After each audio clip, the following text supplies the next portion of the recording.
everyone. I'm your host, Martine, and sitting here next to me is Mr. Lorenzo P. How's it going, people? Thank you guys for tuning in. Thank you so much for taking the time out to talk with us about your uncle's story. I know this is very courageous of you, first and foremost. We're witnessing heartbreak and anger in the African American community due to police brutality. So, you know, what you're doing right here, it's reaching millions of people. And I extend everything to you right now because I know this is very difficult. And I want to thank you as well because I know of your work and you are excellent at what you do. And I feel like you were the perfect person to help me tell the story. There was a lot that took place, and you know, it's just I want to shed light on my uncle's murder and just give people, you know, an in-depth story of everything that we're going through. So I thank you for giving me this opportunity to make this happen. Thank you. Now, we're just going to get straight to it. Okay. Can you give us a detailed account of what took place, you know, the night of your uncle's murder? We were getting frantic calls that something happened. No one really knew what was going on because, you know, it wasn't clear exactly what happened, but there were speculations that my uncle had been shot. And, you know, I was hearing it from this person, that person, and everyone's calling each other to try to figure out what was going on. And, you know, we were just in search of answers, you know, and what I can remember, you know, us calling the hospital, us calling friends. We even tried to call my uncle multiple times, and you know, we didn't get an answer. And when we didn't get that answer, it terrified us. I can't explain you what we were feeling, you know, at that time. But you know, my uncle wasn't answering his phone, and you know, we were just trying to figure out what was going on. But anyway, we ended up calling the hospital.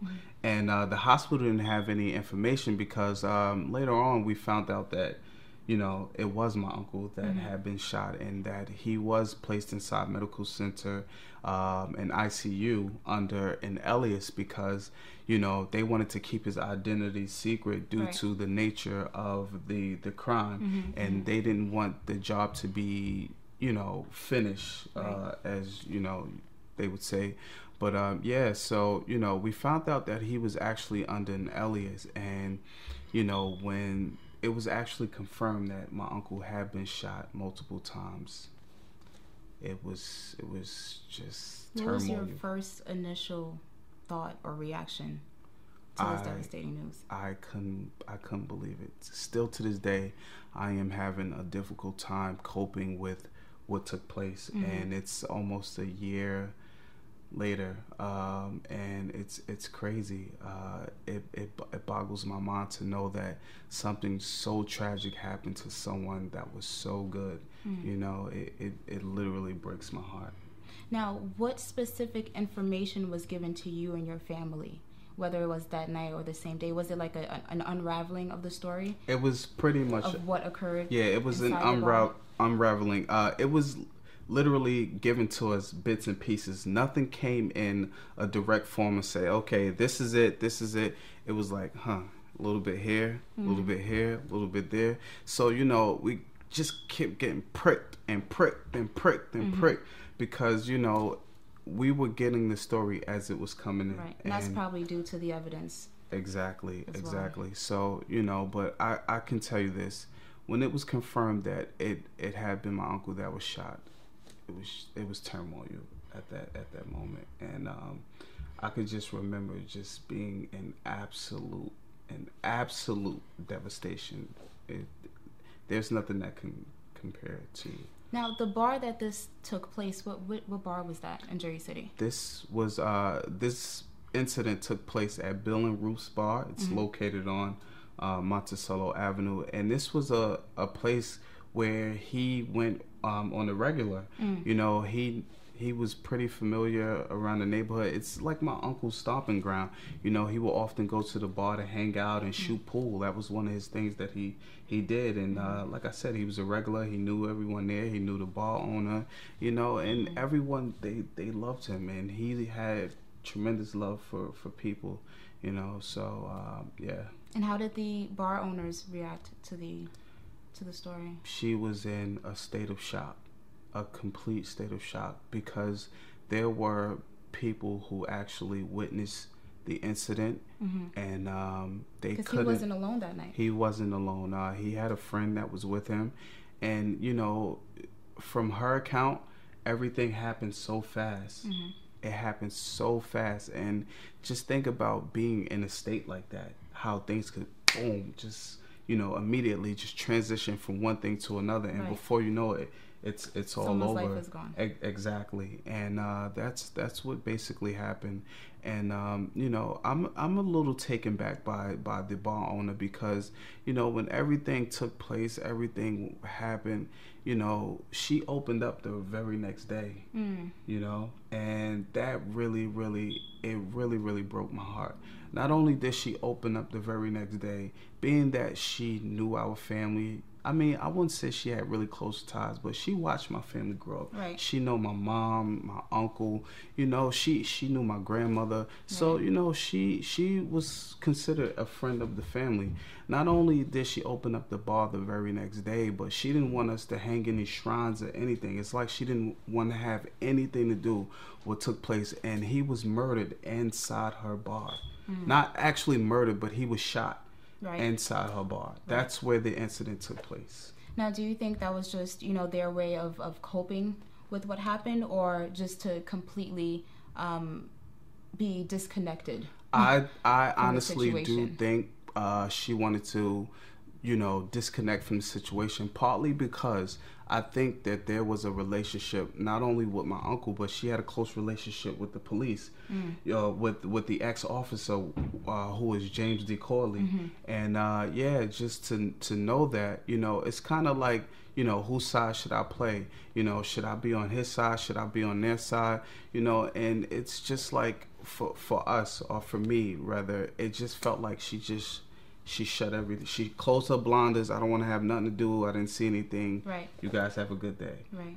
And like I said, this is just my personal feelings on this. She may feel otherwise, but based on the events that took place and how she responded to them, it leads me to believe, exactly, how I feel. Did she show any sympathy? Did she reach out to your mom? Not that I know of. It's possible, but that wasn't something that my mom or or any of my family members discussed with me. Right. So, I don't know about that. Now, it is also known to many people that there was a distinct connection between your uncle and the ex-cop James D. Corley. What was that connection? This is a story of the ages, people. So basically, how can I wrap this up? Basically, 19 years ago, around the same time, right after my uncle got out of church, he was hanging out outside with some friends, just catching up and, just reminiscing and enjoying the new year, having a drink. My uncle was struck by a drunk driver. Wow. And he was pinned against the wall, and he almost lost his life. The irony in the story is that the person who hit him was James D. Corley's daughter's boyfriend. Wow. Yes. When you think about it, he almost lost his life. My uncle was in intensive care for 7 days when he was in the car accident. They said that he wouldn't be able to walk, he wouldn't be able to talk, and miraculously, through the grace of God, he made it through that accident. Okay. It was a long road to recovery, but he made it through. Okay. And the funny thing is, when he got shot this time around, it was on the same block. 19 years later. Of the bar. On top of that, my uncle was in intensive care for 7 days, and he died on the 7th day. Wow. Yep. Wow. Let's bring it back a little bit. You mentioned two very important things. One, so you believe that there was maybe a grudge held for so long, perhaps? I can't exactly say, because you said to finish the job. Yeah, I can't say that there was a grudge that was held. But what I can attribute is that I felt like, in a sense, he waited until the opportunity presented itself. So I can't say that it was premeditated, that maybe there was a grudge that was held because my uncle did sue, you know, and, you know, his insurance was sued. I'm sure that he had repercussions behind the accident. But, you know, he was upset. He was a bit upset about that. And like I said, I can't go as far as saying that this whole incident was premeditated. But what I can say is that I felt like he seized the opportunity when it presented itself. Now, the other very important thing that you mentioned was that basically the connection. Now, how was there maybe someone in the family, or did you, you know, perhaps put two and two together and maybe, you know, well, actually, present it to your family, like this is the cop that was, you know, involved in the accident? One of my uncle, really close friends, he literally grew up with my uncle since like the age of 7, and when he found out the events that took place, who was responsible, like I said, we were getting things in bits and pieces. We didn't know nothing. We couldn't even confirm if it was my uncle initially. But as things started to come out little by little, and it was confirmed that James D. Corley, the ex-officer, he was the one who shot my uncle. My uncle's friend put 2 to 2 together, and he made the connection and said that it was the daughter's boyfriend who hit my uncle that, you know, time period 18, 19 years ago. So he actually made the connection and brought it to the family. And when he brought it to the family, it was like a revelation. Everyone's eyes just popped out of their head, and we just couldn't believe. We could not believe how deeply connected this entire incident was. It's a long shot. It is. You know? It is. And this is why it didn't occur to any of us. You know, it took for an outsider to look inside and say, wow, there's a connection here. And it all started to piece together from there. Wow. Yes. So you mentioned that they were in fact cordial with one another. They played pool at the same bar. Yes. So now, after all these years, 18, 19 years, why that night? Why do you think that happened? What caused this to happen? Well, that night, from what I was told, from multiple accounts, it's not my story. It's what I've been told. They got into a bit of an altercation. Nothing crazy, but my uncle put his money down on the pool table and he walked away to get a drink. James D. Corley then entered the bar. He came to play pool. My uncle was nowhere in sight. He took the money off the pool table. When my uncle returned, he basically told my uncle that he lost his turn. And they kind of exchanged words from there. I don't know exactly what was said, but the incident about the accident came up. A little argument started. And what I was told was that my uncle said, it's New Year's. I just want to enjoy myself. I'm going to walk away. And when he did that, he turned his back. He was shot 3 times. The last shot that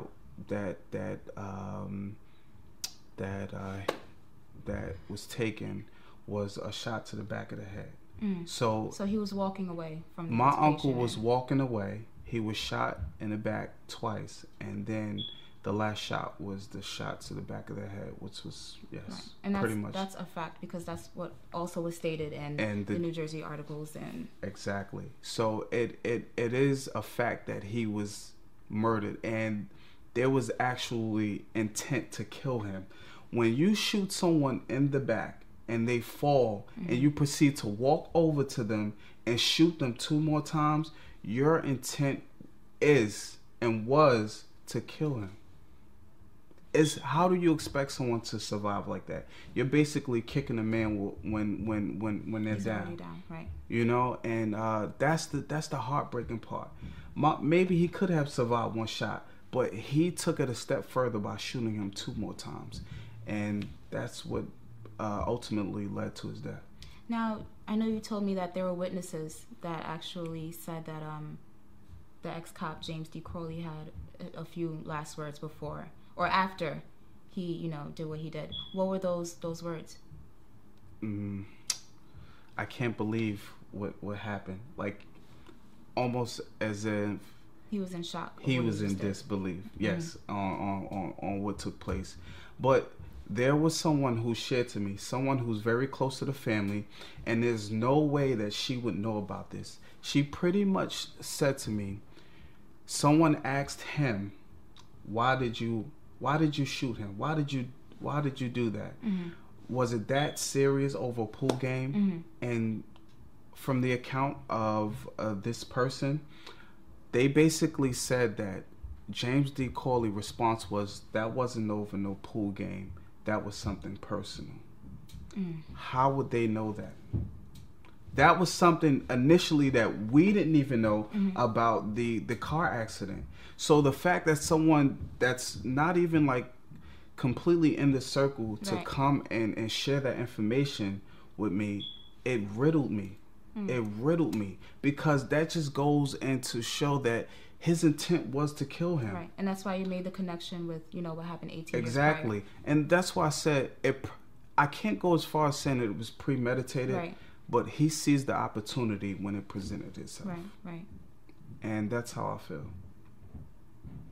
Now, based on what I know of you personally, I know that you're a very spiritual person, and you're very attentive and very aware of the signs that God give you. You've also mentioned a few of those signs previously, stating that, your uncle passing on the 7th day, which is extremely chilling.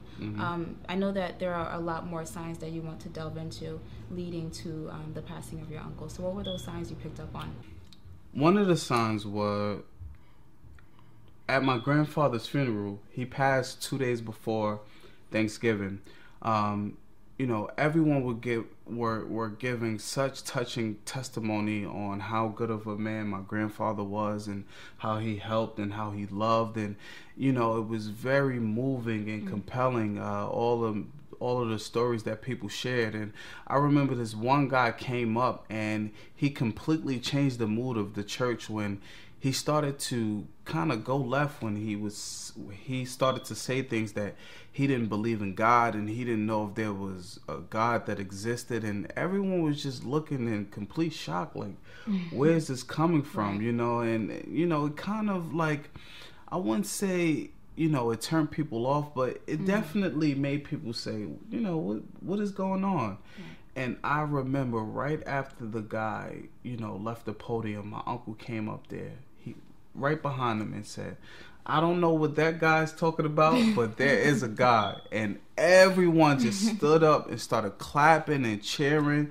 And, my uncle just basically gave his account, how God rescued him and saved him, from his previous accident when he almost lost his life, and he also delved into, how good of a man my grandfather was, and how he helped him, and all of the things that he did for him. And, it was just really touching. But I was just saying to myself, like, wow, he was talking with complete affirmation, complete assertion. He just knew, and he was certain that there was a God. And that plays over in my head over and over. So do you believe he was definitely on a spiritual path? He definitely was. I'll talk about another sign.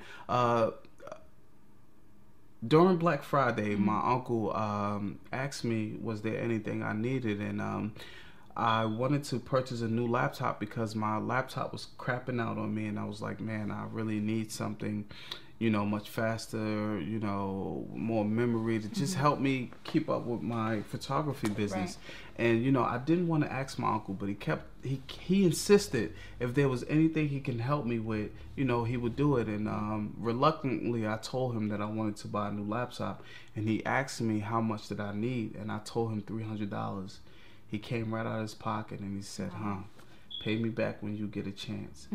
And I was so happy, I was so elated that he helped me get the laptop. And when I got it, he was just asking me, like, how you like the laptop, a new laptop?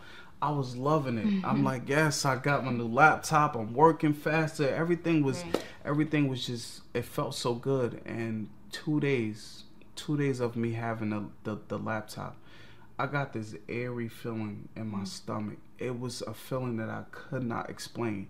Twice, on 2 occasions, something was telling me, take the laptop back. I don't know. To return it. To return it. To the store.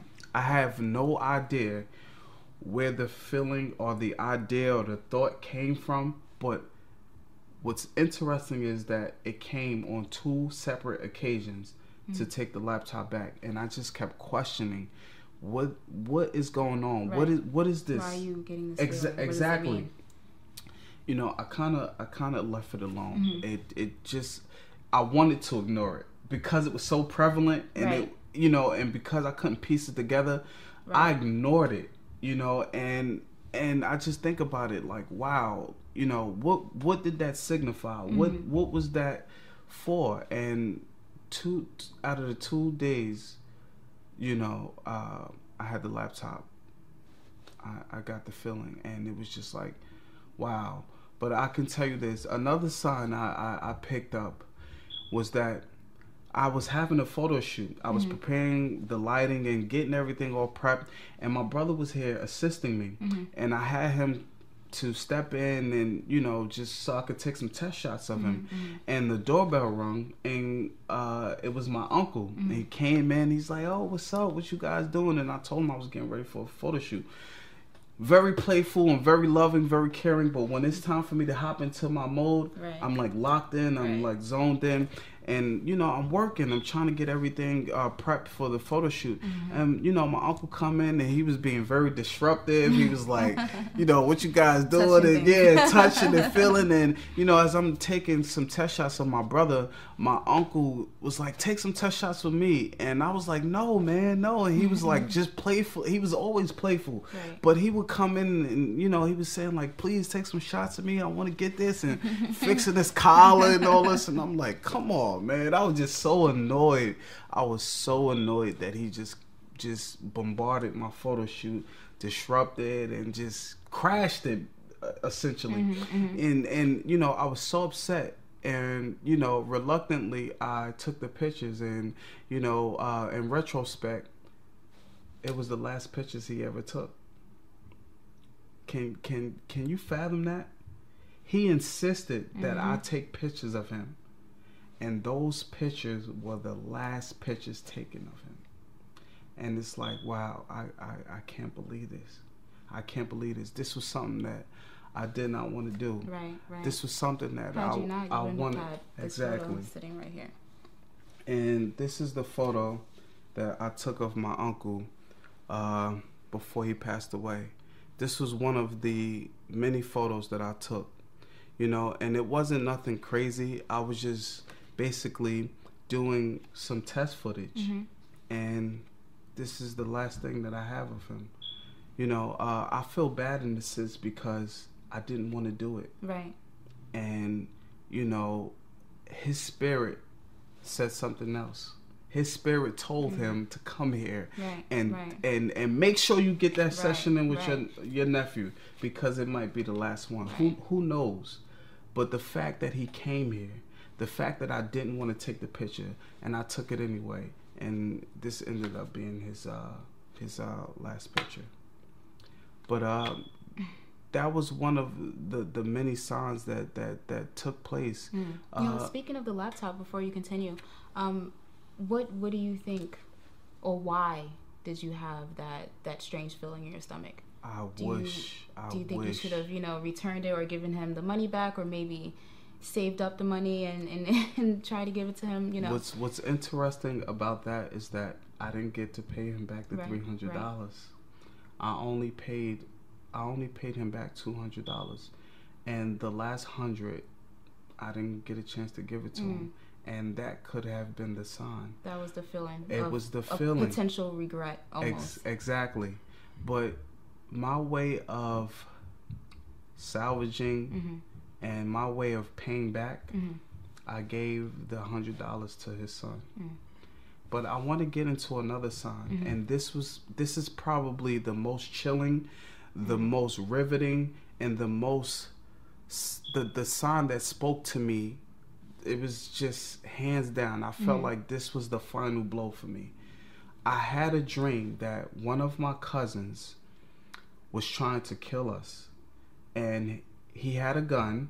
He was trying to get into the house, and another cousin of mine's opened up the door to let him in. Mm-hmm. And when he got into the house, I just looked at my cousin in his eye, and I said to him, don't do this. And he just said, shh. He said, be quiet. He told me to be quiet. He called my mother, and he called his brother inside the kitchen with him. He told my mother to place her hand on the table. He shot my mother in her hand. And the next thing I could remember, he walked over to his brother, and he made his brother sit in a chair, and he put the gun to his back, and he shot his brother 3 times in the back. And I just woke up. I woke up in a state of shock, in a state of fear, in a state of confusion. I was just disoriented. I couldn't believe, because it felt so real. Like, it literally jolted me out of my sleep. I ran around my mom's house to tell my mom about the dream, and my uncle was standing in front of the door, and I told him about the dream first. And when I disclosed to him what happened in the dream, he just kept shaking his head like, damn, man, that's crazy. I can't believe it. The interesting thing about this was that my uncle was shot 3 times in the back. Twice in the back and once in the back of the head.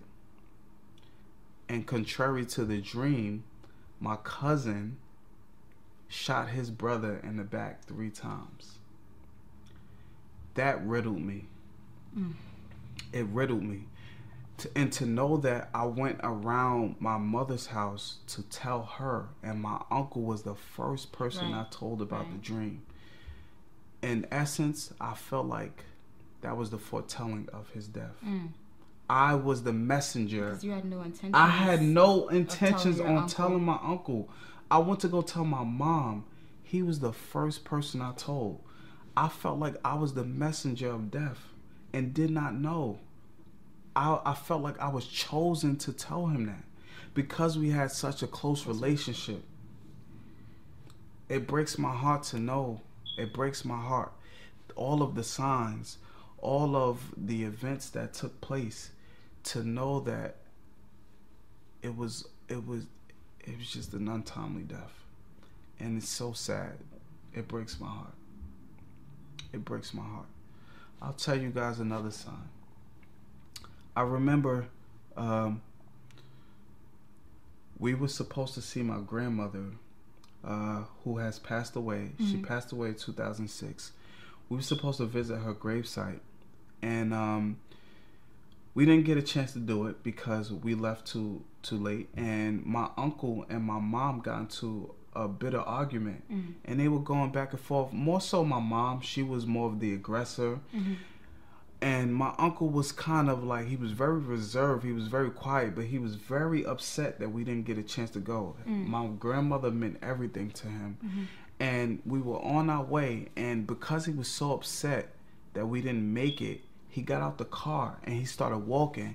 And I begged him to come back, because I didn't want him to walk. And he just kept walking and walking. And I'm like, Unc, please come get back in the car. Get back in the car with us. And he finally got in the car. And I promised him, I said, Unc, don't worry. I'll take you to go see Grandma tomorrow. And the very next day was the day he got shot.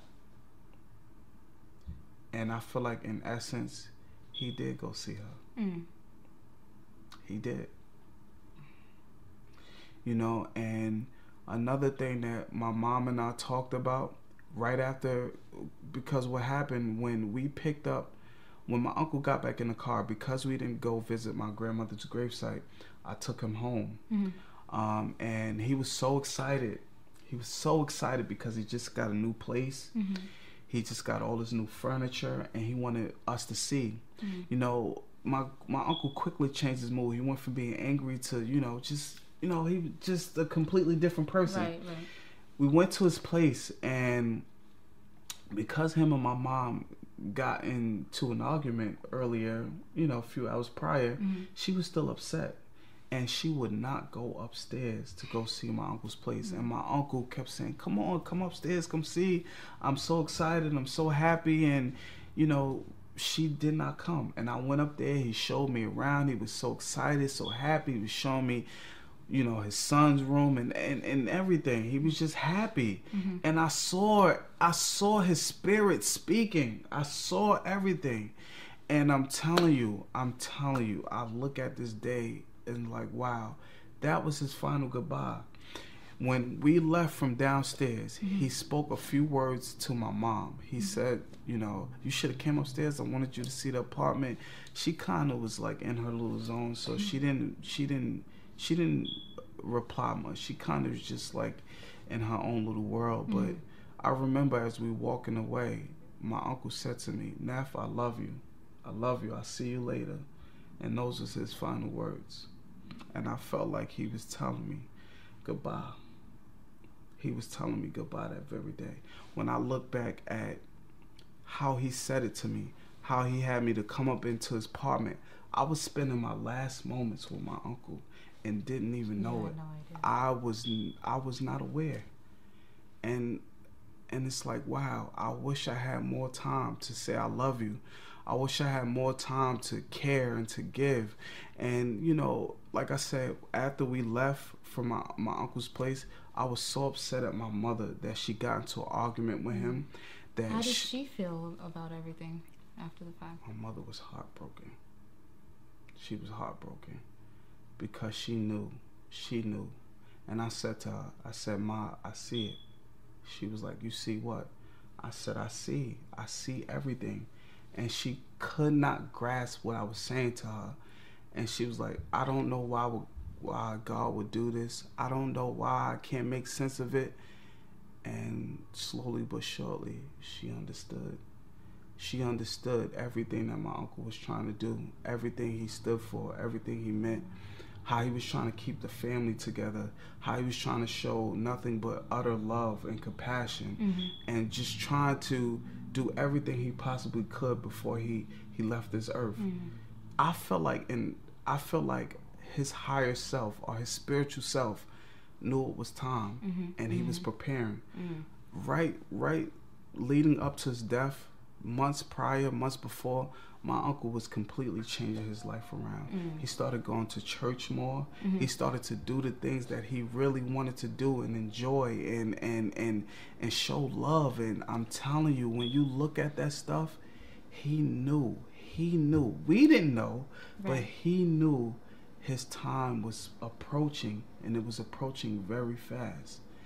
And I saw it from the signs that I received up until the final moments of me looking at my uncle, for him telling me, "Neff, I love you. I'll see you later." That's the last thing I could see. And that was his last goodbyes. That was his last goodbyes to me. And it's crazy.